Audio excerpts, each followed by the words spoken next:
Enjoy basketball, soccer, and all your favorite sports like never before at BetMGM. Sign up using bonus code LIBERTY and your first wager is risk-free up to $1,000. Plus, when you register with BetMGM, you'll get instant access to a variety of parlay selection features, live betting options, player props, and daily boosted odds specials. Download the BetMGM app today or go to BetMGM.com and enter bonus code LIBERTY and place your first wager risk-free up to $1,000. Now you're winning with the king of sportsbooks. Visit BetMGM.com for terms and conditions. Must be 21 years of age or older to wager. Pennsylvania only. New customer offer. All promotions are subject to qualification and eligibility requirements. Rewards issued as non-withdrawable free bets or site credit. Free bets expire 7 days from issuance. If you or someone you know has a gambling problem, help is available. Call 1-800-GAMBLER in partnership with Hollywood Casino Morgantown. Hey, it's Christine from Storyworthy. Today on the show, comedian Rachel Wolfson talks about watching a guy move an object with his mind. And he goes, I can move things with my mind. And I'm like, what? He goes, pick a pen. And so I pick a pen out of the cup and I put it down on the counter. And I'm just like, what the fuck is going on? And the next thing I fucking know, we're all just standing there and the pen starts to fucking float. Here's the thing. People can say I'm a stoner and try and throw that in my face. It's like, I'm stoned all the time and this does not happen, okay? Today on the show, comedian and marijuana advocate Rachel Wolfson talks about watching a guy move an object with his mind. And we also talk a lot about marijuana and marijuana laws. Stay close. Hey, it's Rachel Wolfson and you're listening to Storyworthy.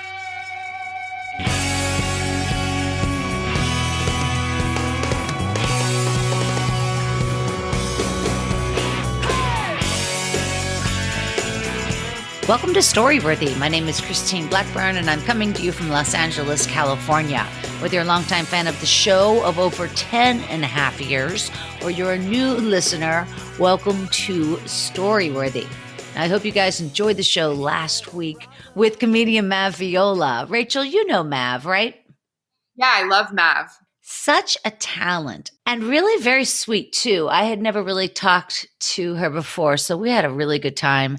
And Mav told the story about her roommate getting COVID. Oh, wow. Yeah, it sucks, man.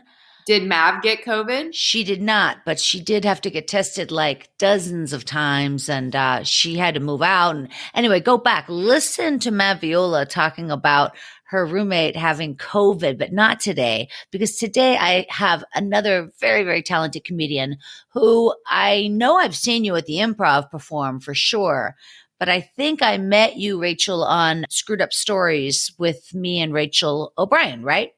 Oh, yeah. That was, yeah, I remember that was almost like a year ago, right? Even more than that, because we stopped working with them in December of or like that was our last year or our last month was December of 2019. And look how things fell apart. Right after that, the whole world. That's a screwed up story.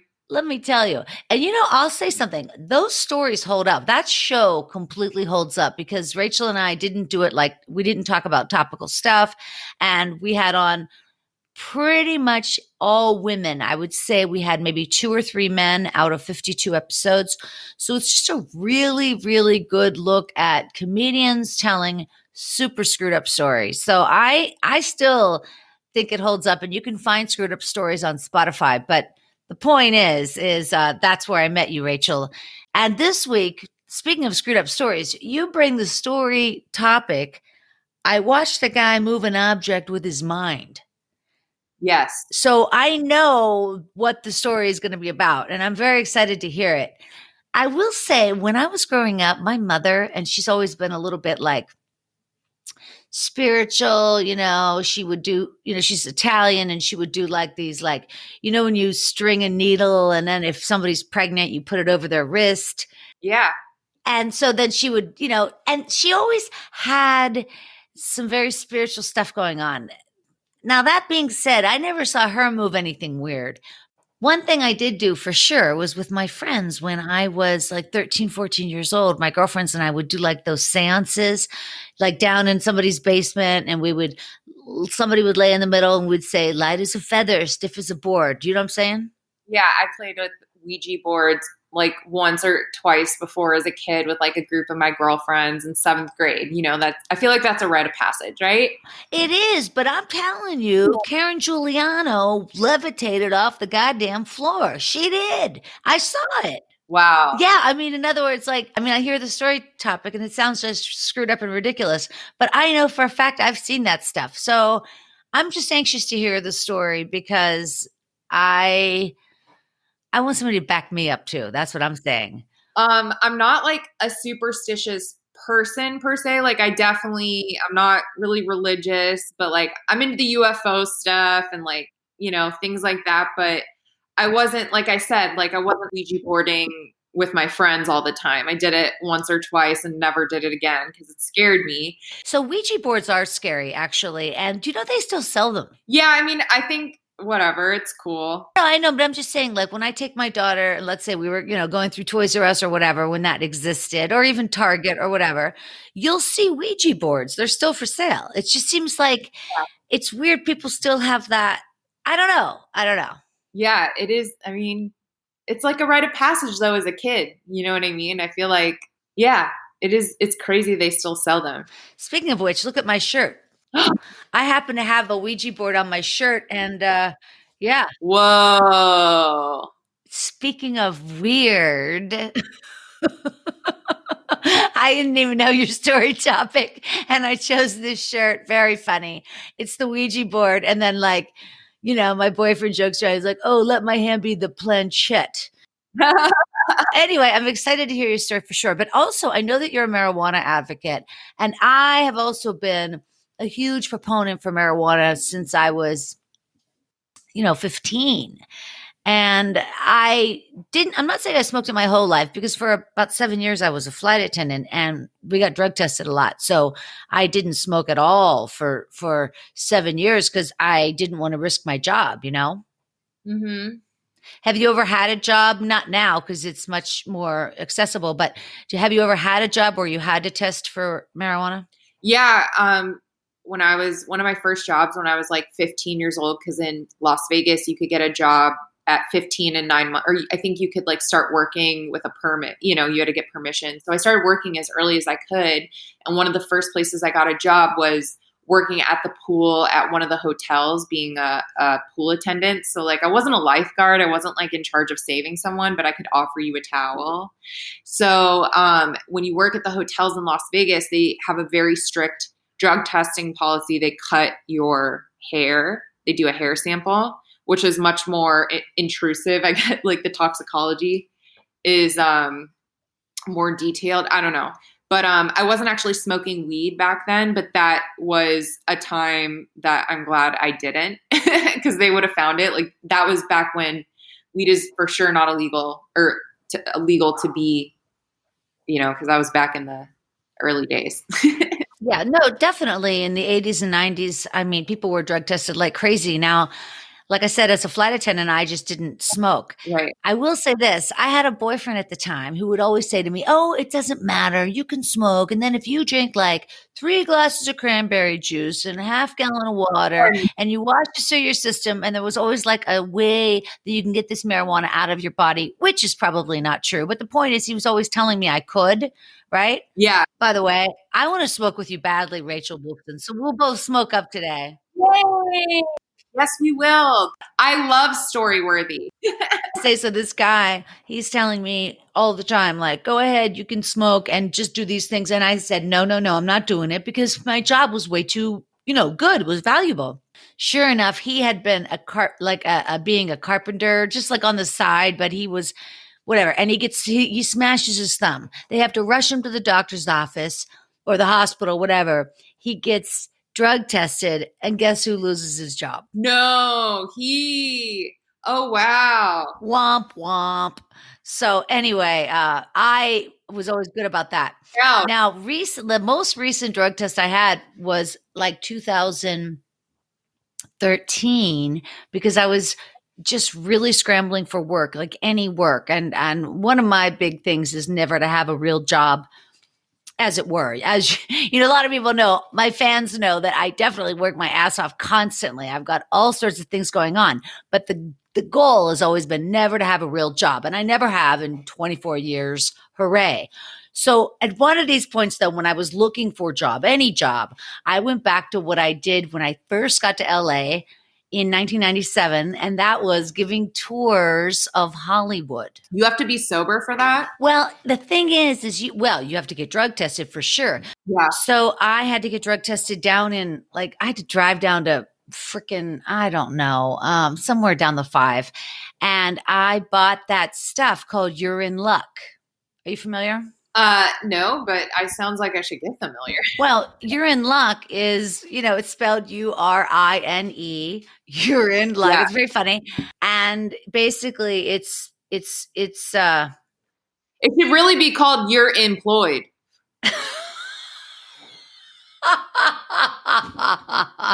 You're such a comic.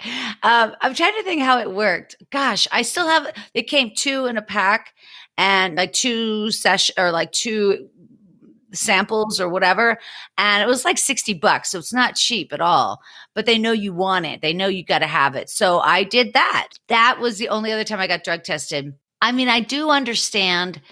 Oh God, I don't even know where I understand drug testing and not drug testing. I guess to me, it's the same as alcohol. I mean, you shouldn't be operating heavy equipment, right? Yeah, I mean, under alcohol. Yeah, under weed, you might dig bigger holes. I don't know. You might even enjoy putting things together. I find that when I get high, building IKEA might be more pleasurable.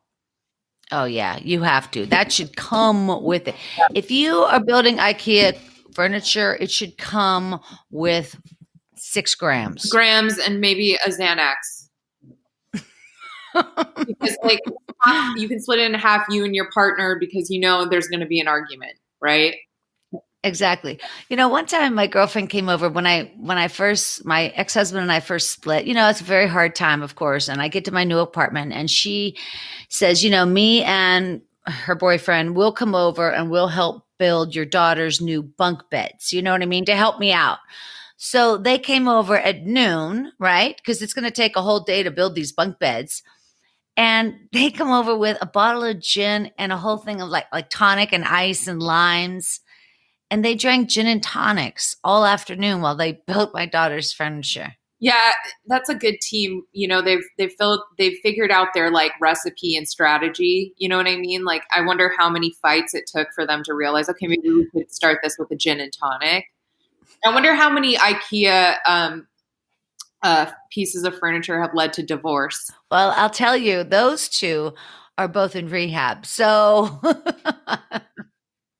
alcoholism. Yeah, alcoholism, obviously. It's a very real thing. But would you just tell me a little bit about your advocacy? Because I know that a lot of people think it's a done deal. It's legal everywhere. But of course it's not. And there's still obviously a disproportionately amount of people that are of different colors that get busted. I mean, so there's still a long way to go. Where do you go from here? All of that is true. We are not federally legal or have access, and the work is not done until that is happened and that people's records have been expunged and there's some sort of either retribution or something to people who've been victimized by the war on drugs. And basically I became interested in like advocacy of cannabis in college. And I started researching NORML, which is National Organization Reform Marijuana Laws. I just became interested in it from a social movement perspective. Mm-hmm. And it's very true. Like, a lot of people get into cannabis, or people are fans of it, or they're new patients. And the history behind it is really made possible from, there's so much history behind it that weed was made accessible to us because of the LGBTQ community. And that's a huge reason why we have legal weed today.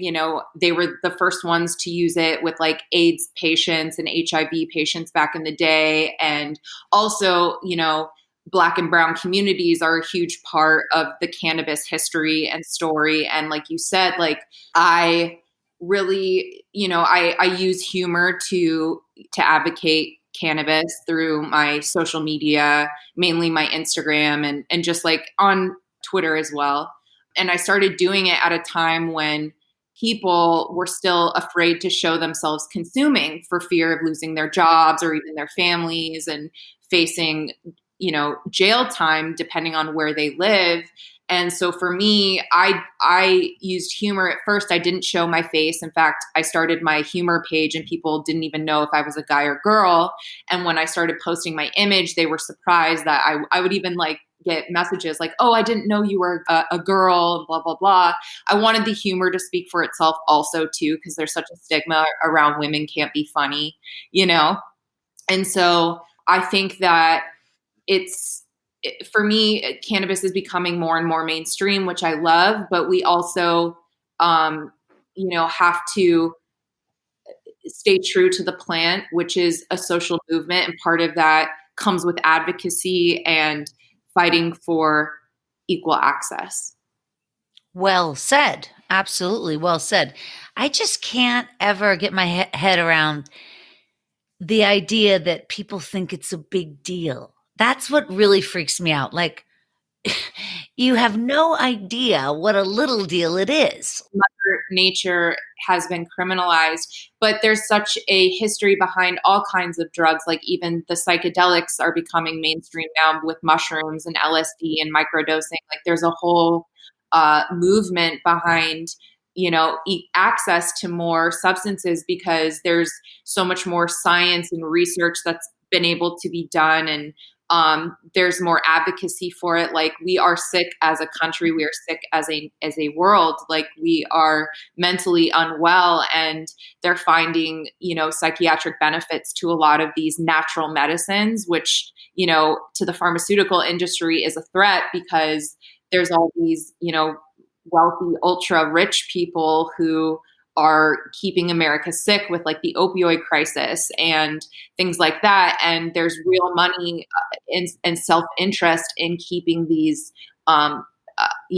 natural medicines illegal. Like at one point, all of these drugs were used for science and research by the military. Like there's such a need for us to educate ourselves with the war on drugs and the history of the war on drugs and why there is, why is there money being funneled into to these movements when we're finding out that it's just not true?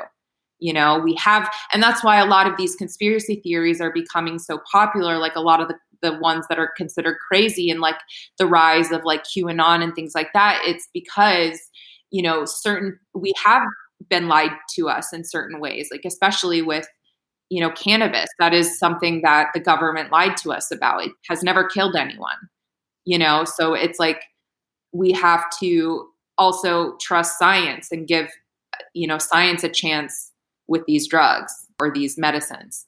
I hear everything you're saying. It really is so frustrating when people like my daughter and I, when I watch the evening news, the commercials that come on, the pharmaceuticals and all the medications, and we constantly laugh back and forth like, do you need Latufa? Do you need Papufa? What do you need? Oh yeah, I take that. Do you take that? Oh yeah, I take that. Like we joke back and forth about how many medicines they pitch during that half hour between 6:30 and 7 p.m. And those medicines are like really serious shit. Yeah, I mean, there's like so many, like, remember how they list the side effects? Side effects may include heart attack, stroke, risk, and then it's like death. And it's like, okay, well, we just never killed anyone. So, you'll never see a risk of side effects as long with cannabis or even microdosing mushrooms that you will on any of these medicines. I mean, it's just like they want to keep us sick, Let me ask you, now in Colorado, I know mushrooms are legal now, correct? I don't know what the law is there, but I know in Northern California, in like a certain area, it's legal. Yeah, the mushroom area. Yeah. Mm-hmm. It's like under a cap, as it were. Under an umbrella. No, a mushroom cap. Yeah. Come on, Rachel. Yes, a cap. I liked it. I was going to say, so microdosing is taking just a bit of mushroom and it's a small amount. Is that the idea of microdosing? Yeah. And it's a daily thing or it's throughout the day? Is it a pill? Is it you smoke it like a concentrate? I mean, what does that mean exactly? Many different ways to microdose now. I mean, like it's just microdose, exactly what it means. There, you can take a small amount of, it's people are putting it in capsules and, grinding up mushrooms and putting in capsules. There's chocolates, like there's a lot of, mushrooms is being gentrified, like just like cannabis was. So there's a whole market, there's a whole movement. Um, yeah, there's some really lovely products out there I bet. to experience. I bet. Do you know anything about if you grow psychedelic mushrooms or is that because in other words, like I understand weed a little better now, but when you're talking about like growing mushrooms, what is that? A plant? Well, I don't have any personal experience, but I have a friend who is getting into the process of growing mushrooms, and he mentioned spores. So there's that, and I don't know. I know there's a whole process, but it sounds like um, complicated to me. But Yeah, but I mean, he said so it's a spore. yeah, he mentioned spores. I think that's where it starts from. It's very interesting. Yeah, it's very interesting. So microdosing might be somebody getting a candy bar laced with weed and they just kind of eat it all day long, a tiny bit at a time. With mushrooms. Oh, I see. So microdosing has to be or is with mushrooms. No, microdosing is just with you can microdose anything, I think. So they could do the candy bar like I was just saying. Yes. Interesting. Now you have been a bud tender before legalized weed and after legalized weed. And of course, both have things going for it and both had things not going for it. Like the not going for it were, the idea that I would go into these weed shops with, a lot of barking dogs and a bunch of Russian guys, with piles of cash, and it's just like, hi. Now, the good news was, of course, big old jars of marijuana and you could smoke before you bought it and they always gave you more and you always got free stuff. And I don't know. So as you, like as a bud tender, that really changed because now everything's packaged and it's just like a 7-Eleven, really. Yes, I've definitely seen the culture and the process of legalization and recreation and just that whole side of things, particularly here in California. I think, there was once a rich cannabis culture here that was kind of this underground community, and that's definitely changed. And a lot of the cannabis brands that I used to enjoy that were truly just mom and pop, they are not business people. They're not, corporate people. They're growers. They're, weed farmers or whatever, just, get wiped out because of legalization.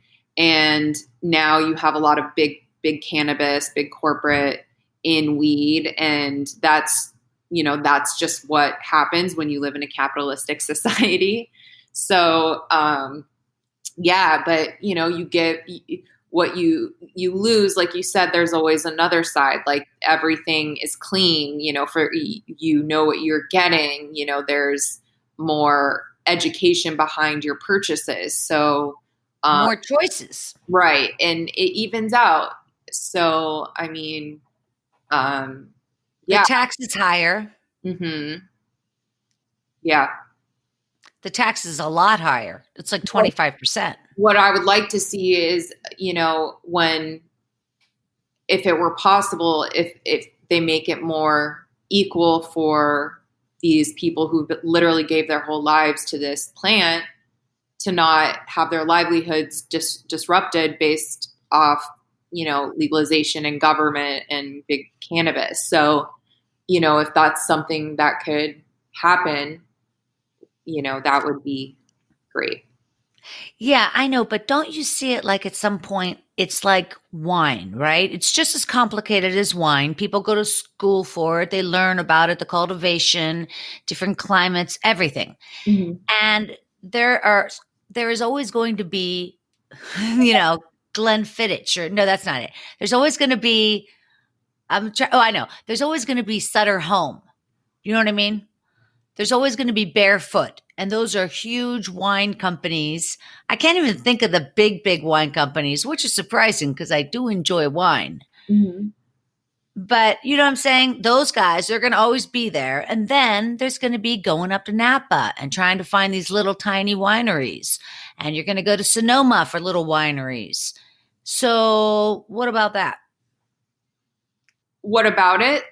I mean, in other words, with weed. So, like the smaller growers, like I understand, but like you said, it is just capitalism and it's not personal. They legalized it and now anybody can grow it. So, it's just what happened. You know, Yeah. it's like a double-edged sword. Yeah, everyone can grow it, but like not everyone can sell it. And there's like laws and rules behind that. And it's also very expensive to do that, like, electric bills and things. And like, that's the whole thing is like, you can do that with wine, but there's different laws around weed. So, um, and it's just like, it's still complicated. It's still such a young industry. And there's still so much work to be done, which is why there's a need for advocacy and still education around the movement and the plant. And, the fight's just not over. I could talk to you forever about this. I really could, because I'd like to talk more about like going into the prison systems and getting people out that shouldn't be there. Though I'm sure there's lots of volunteers there or people that work in that. And there's just so many facets of it and so many different things to talk about because it is such a huge subject. And so, I mean, honestly, I think it could cure cancer. Boom. I said it. Yeah. Yeah.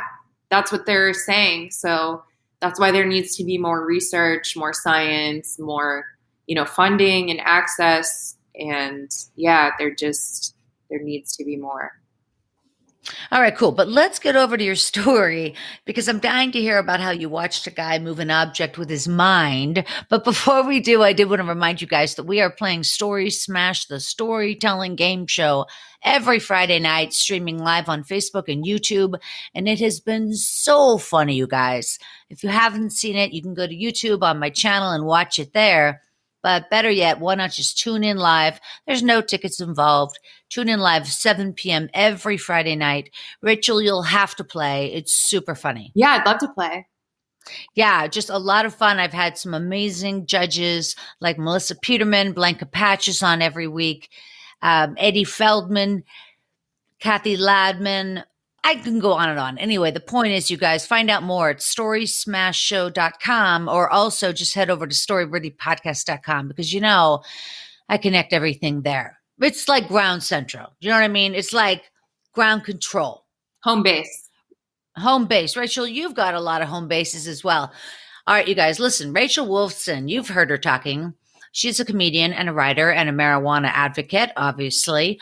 And you do have some really great accounts. Like on Instagram, you have at Wolfie Memes. And then that's really about marijuana. Yeah. I mean, that one has a lot of information there at Wolfie Memes. And it's funny too.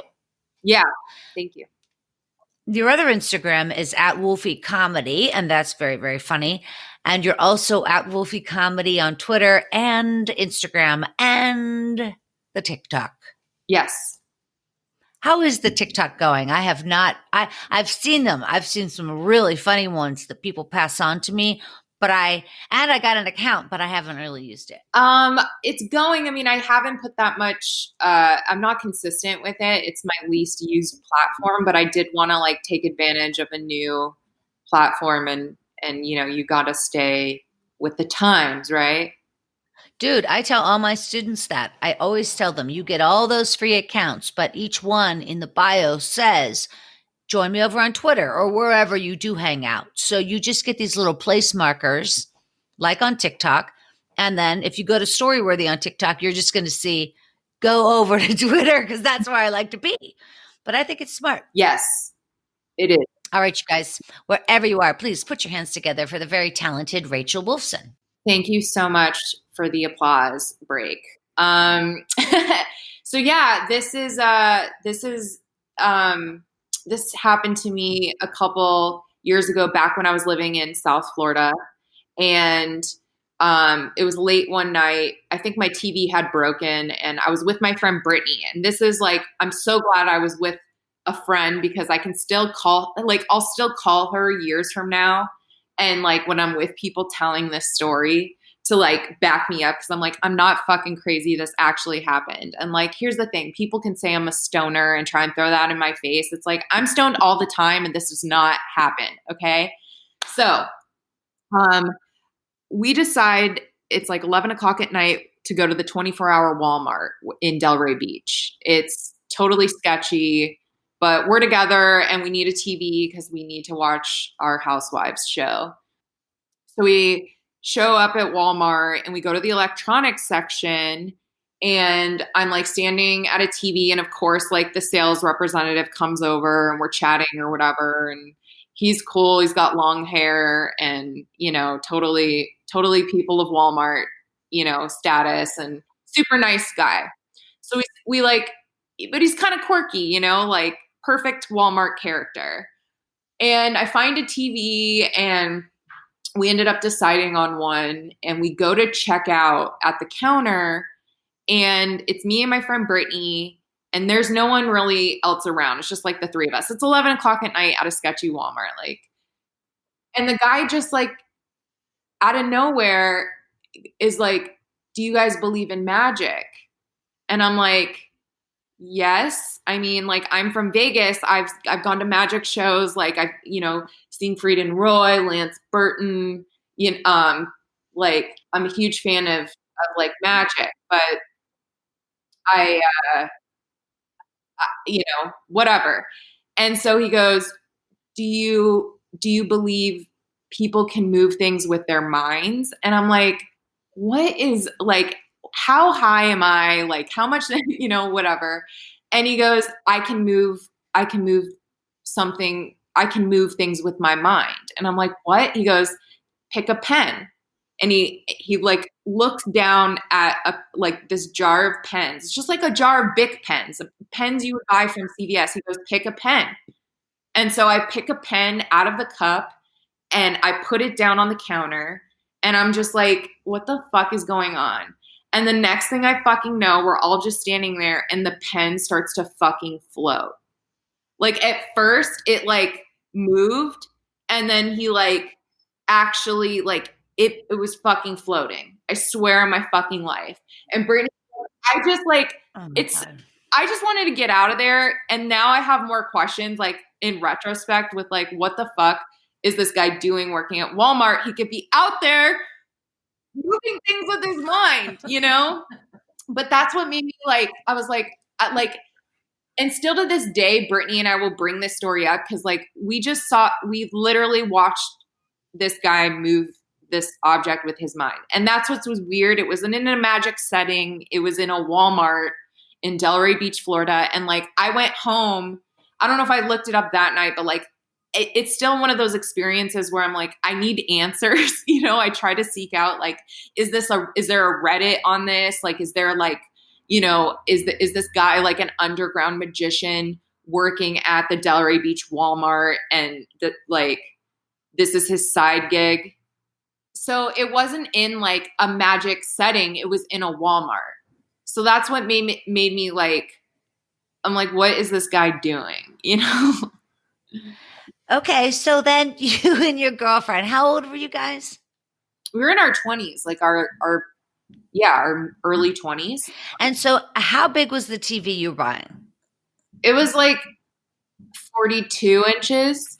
So it was a pretty good size. So when you guys carried it out, you were each carrying it. He didn't offer to carry it or anything. You just... I'm like, you can't move this TV to our car. That's what I'm thinking about, like, no, did you pick it up? And I mean, we had a cart, Okay. Yeah. And then what did you say? I mean, what did you say to each other? Like, did you just see that? What did Yeah, you like say? that was like we were both like that was so weird. Like I can't believe. And I remember we told like all of our friends what we saw. And they all said the same thing. You guys were stoned. Well, I don't know. I think yeah, that's what they assumed, that we were just stoned, but it was very much like we didn't ask this guy to show us magic tricks. He wanted to show us this ability for some reason. And he wasn't like trying to hit on us. He didn't ask for our phone number. He wasn't like, "Hey, can you record this?" Cuz it was before like, video on Instagram was a thing. It was just he just like wanted to know if we believed in magic, and if we believe like people can move things with their mind. Were there any other employees around? Like you would say, like, did you guys know he could do this? You know what I mean? It was 11 o'clock at Walmart, like at night. You know what I Yeah. mean? It's not really a popular, it would be the time that someone who could move things with their mind would be working at Walmart. Like they're, Yeah, definitely a skeleton crew at 11 p.m. I'm sure it's pretty much empty at 9 p.m. for that matter. I just remember he had a ponytail. He wasn't like, he was just like, like not particularly great looking. Like he wasn't like an Instagram magician model who is he just wanted to share his gift with us. Okay, so you and Brittany both agree right now that happened, and that's it. That's what you're going to stay with that, right? Yeah, that's what happened. Okay. Now, let me ask you about growing up in Las Vegas. Did you guys, like when you were in school, did you go on field trips to any of the shows, stuff like that? We would go on field trips. Like my parents would take me to see shows. Um, yeah, But the field trips, like where did you go? You go out to the desert and then you guys go where else? we would go to the desert. We'd go to the museum. There's a really dope kids museum when I was a kid there, very interactive. We would go- Your family still lives there, right? yeah. Yeah, and I think it's interesting because, like we said that we were on. We said earlier we were on Screwed Up Stories together, and we talked a little bit about it. That your mother is a judge in Las Vegas. Well, she's retired now, but my dad is currently the district attorney. So your dad is the district attorney, and your mother was a judge in Clark County. She was a district court judge. I think that's very interesting. Did that affect you at all? I mean, for one thing, I would think that it would affect you because they would be gone from home a lot when you Mhm. grew up, right? Yeah, they worked a lot, as most working parents do, the 9 to 5, but like you know, uh, but also she was a judge, so she judged people. And sometimes she would judge me. No, but yeah, it's they were strict, but I think that's probably what made me who I am. Well, that's the thing, when you start talking to comedians, everybody has that through line in their childhood where things just kind of went and something split. And that makes you, not you, but makes one, therefore chasing, that applause or chasing that bit of attention forever. Like it will never be, it won't be satisfied, but that's okay. Cause that's an artist. How many painters say like, okay, I'm done. I'd like to put it away now. Most painters, I think would be like, I wish I could change that or that, like artists too. Like if you wrote a book, you go back and read your book, you want to die or a comedy special or anything. Yeah, I mean, it's definitely my comedy origin story. And I think you're exactly right. Like, when you have parents who are really strict and literally their job is to judge people or defend or prosecute, I think my seeking out validation from strangers makes perfect sense. I do too. And, I think you and I have a few things in common. One of them being that you left your home at 17. I left my home at 17. Where'd you go? Well, I graduated from high school and I went to college, but then when I wasn't in college, I would go to either. At first, I went to Ocean City, New Jersey, for a couple of summers because I was, that's where our family had gone on vacation. So I went down there when I was 17 and 18. And then I went out to Colorado when I was 19, 20, 21, so I was always leaving. And then I became a flight attendant. So I always left. Oh, that's And then I went to the Peace Corps, as one will. And that was even further away. And then finally, I got to Los Angeles. So it was kind of I circumvented the world. But anyway, it is interesting where people are from when it comes to comedy. Mm-hmm. For sure. When I look back, like my journey into comedy, it's crazy how much every place I've ever lived played such a huge part in falling in love with the art of comedy. Because when I was in lockdown, sometimes like if you were good, they would take you to go see improv shows. So I got to see improv in Utah, which, they can't do much, but they can do improv. That is so interesting. And you're referring to when you were in lockdown, you were a senior in high school? I was 17 but I also did drama and improv as a kid. It's been a part of my life pretty much my whole life. It was always an extracurricular activity that I loved. I would audition for plays and, that was something my mom made a part of my life. And, in retrospect, I only wish I had gotten more and explored that. However, it worked out because when I ended up moving to Florida, when I was old enough to go to my first improv show, stand-up comedy. So I would go to the Palm Beach Improv and the Fort Lauderdale Improv. And that's when I was, I think 22, like it's 21, 22. Oh yeah, I was 21 because it was as soon as I could drink. Yeah, or whatever, yeah.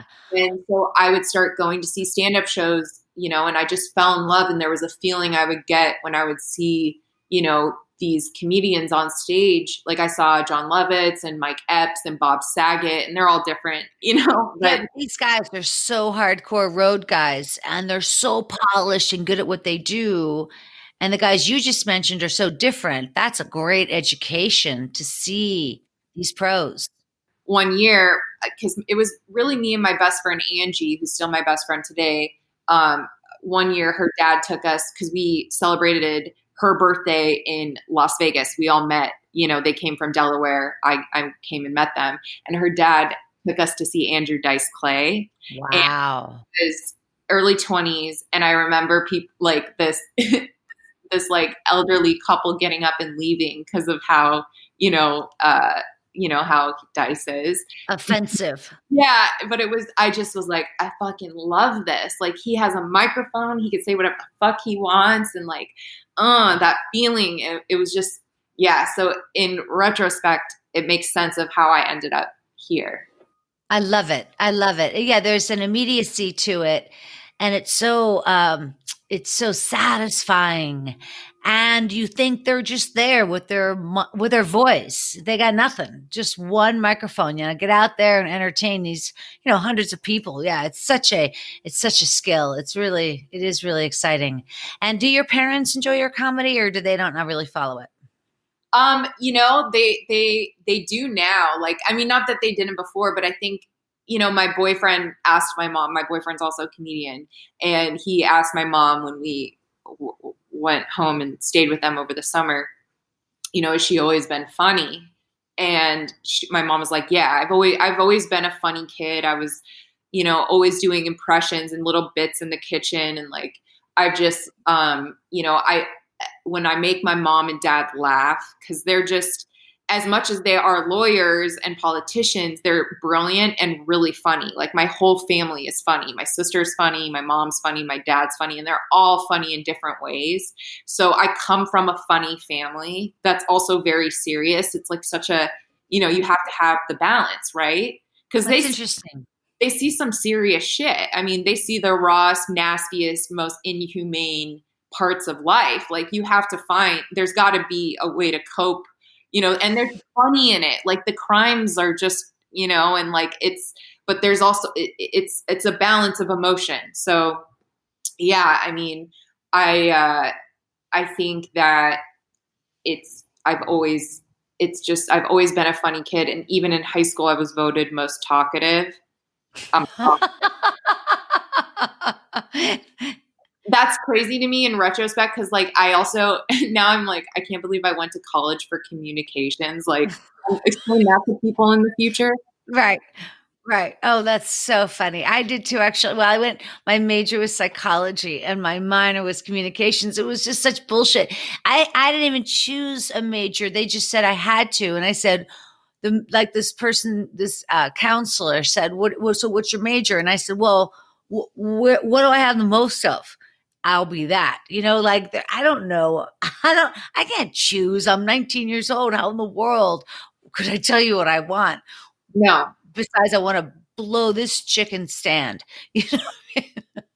Yeah, it's ridiculous. We expect 19-year-olds to know what they want to do for the rest of their life, but there are some who do, and that's really cool. But I was Yeah, it's amazing. And I know my daughter, for one, I'm so proud of her because she just turned 14, but she's really into filmmaking like her dad, and she's on a path. I mean, she's doing so well, and she can just, I can't even tell you how skilled she is on Final Cut, and just really, wow. she has 2 YouTube channels. Yeah, she works really hard. And I think to myself, oh, to be as we let her do whatever she wants. We got her into an art school. She's going to go to an arts high school and college. And so it's like, I'm so excited to see what she'll do, being encouraged with what she wants right now. That's It's awesome. pretty neat. Yeah, it is. It's pretty neat. That. So we got to wrap it up, but I do have to ask you, why did you get sent to lockdown? I mean, I know it's such a huge question, but we can't just let that hang. I mean, why did you have to go there? And I mean, just briefly, what was it like? And then how did you get out? Do you graduate, that sort of thing, or? Yeah. So why I got sent there, I was like, I think I was in my senior year of high school, and like I was smart. I'm a smart person, but I just had a hard time with like, I went to a lot of religious schools like throughout my like ever since from pre-K to 12th grade even, because like when I got sent to lockdown, it was ran by Mormons. So like a lot of my religious schooling was through the lens or a lot of my schooling was through the lens of this religious, outlook. And I was kind of always a rebellious kid, and I suffered with a lot of mental health issues. Like I was on a lot of medication for depression and anxiety. And, a lot of it I think is just a kid being a kid, and that's just, a societal thing. But I got to a point where I was just sneaking out of the house, and my parents saw me going down a path that they just were concerned about and thought that, if I got more structure, maybe that would help me. I don't think they realized, what really went on during like, on the I just inside. can't even imagine. It's just so much. We could do a whole nother show on this. Yeah. And the thing is like, Paris Hilton just dropped, I think, either a documentary or something about her experience, because she went to a similar school down the road from me at one point in her life. And everyone's experience is different. Some people had positive experiences, and a lot of people had negative experiences. And I had both. I live very much in the gray area of two things can be true. I don't think those places necessarily should exist. I think, though, it's part of my story, and I suffered trauma in my own way from it, but I think it's also trauma that I experienced from my childhood and just growing up in a world like today. Like everyone has their own, issues. But for me, I worked the program, I guess, if you want to call it. The way I got out was just, hunkering down and doing what I had to do to get through it, which was, basically follow the rules. Like I ended up, graduating, and I'm not going to sit here and trash the place that made me part of who I am, because there's a lot of great people that I still talk to that were part of my story there. but yeah, I don't necessarily think that locking kids up is the right answer, you know?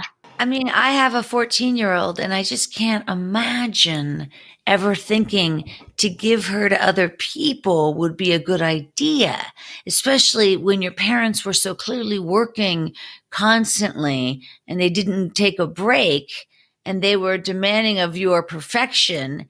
I mean, it all sort of adds up to really fucking you up and then putting you in an even more difficult situation. I mean, it seems like you're an angel to have come out with a neutral feeling. It's a lot of like, well, thank you. That's very nice. But that's a lot of therapy that I've had, and I'm grateful that I can, I have the privilege of having access to good therapy and to work through a lot of these feelings I have around certain things in my life that have happened. And I think that it's just, my parents are, they just, now that I'm older, I can see that they were just doing the best that they thought they were doing the best they could. And I'm not a parent, so I can't speak on, what I would do, but I have a feeling of what I probably would do. But, they worked very hard to give me and my sister, a nice life. And I just think that a lot of parents, have a hard time realizing that their kids are different than them. And it's okay. And it's not scary. Like, it's a beautiful thing to have differences with your kids. And like, don't worry about how different they are, because as they grow up, there will be so many similarities and they'll have the good things in you. And you have to encourage the differences because those are positives. And I think parents get scared, and it's not something to be scared of. So That's really smart. No, it's a really good observation. That's very smart. Now, when you got home, were they happy to see you? Did they have a cake? I mean, what was that like? there was no cake. In fact, my sister had moved into my room. But yeah, when I came home, it was like right to college, which was in Vermont, which was a completely different place from where I was. So I went from really one extreme to the other. I had about a month in between at home until I got like shipped off to the East Coast. Wow. Hmm. Wow. Your parents, I'm sorry, they just sound like a piece of work. I mean, did they want kids or not? I think it's just like a generation thing. I think, I really admire and respect them, and because they didn't come from, wealth. Both of my grandparents were like one worked at a department store as a retail, in retail. And my other grandfather was like a retired disabled military, he was in the war, and then he had a brain thing and was paralyzed half his body. So the fact that they both were able to make something of themselves, and to speak to my mom, to get into the position that she got into, like she has so many amazing careers at a time when it was very rare for women to do that. And like, that's the parallels with, her in law and me in comedy. It's like, I just really, I really respect that. Like, she became a judge. She beat out an incumbent, a man who had held office for years. That's so difficult. Wow. Yeah, that's really interesting. I wonder if all the cases in Vegas, not all the cases, but there must be a lot of gambling, theft, that kind of stuff. There must be. Yeah, there's literally billboards as everywhere all over Vegas for like lawyers. If you ever visit, you'll notice there's like strip clubs and cannabis dispensaries, and then like lawyers. That's really funny. I never thought of that. Well, listen, this has been really fun, Rachel. Thank you so much for coming on the show. It was really good. We learned a lot. It wasn't just about the guy you saw in Walmart, but I love talking about your family, and I love talking about, Las Vegas, and I love talking about marijuana. So thank you for what you're doing. That's really great. Thank you so much for having me. I hope you get paid a lot of money to speak at places. Whatever you want to do, if that's what you want to do, as an advocate. Yeah, I'll do anything pretty much for money. No. Yeah, no, I know what you're saying though. I mean, because you believe in it, and so it'd be a treat to speak about it. Thank you. Yeah, I'm just grateful to work and, I hear you. And stay healthy, okay? You too. Thank you. All right, you guys. I want to thank you again so much for tuning in. Don't forget to check out Story Smash on Friday nights, streaming live on Facebook and YouTube. It's so darn funny. You're going to love it. Friday night, 7 p.m. Pacific time. And one more time, on behalf of the very talented Rachel Wolfson, thank you, friend. Thank you so much for having me. My name is Christine Blackburn, saying, make it a story-worthy week.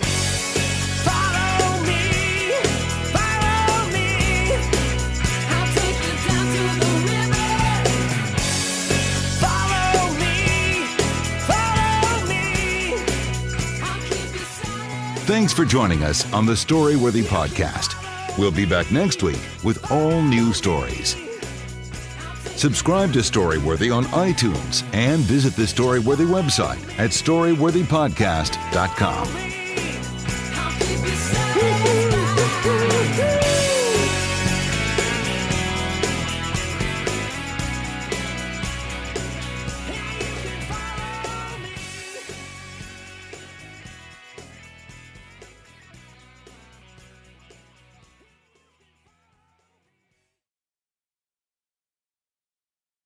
Have you ever lifted a piece of furniture and found the carpet underneath looks brand new, while the rest of it looks, well, not brand new? That's when you realize you need new carpeting. At the Home Depot, we have a wide selection of all the top brands. Best of all, we'll install it for you.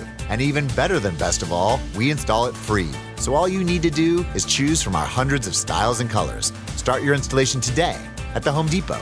How doers get more done. Minimum purchase of $4.99. Exclusions apply. U.S. only. See store for details. Dad's Mr. Popular at the JCPenney Father's Day sale.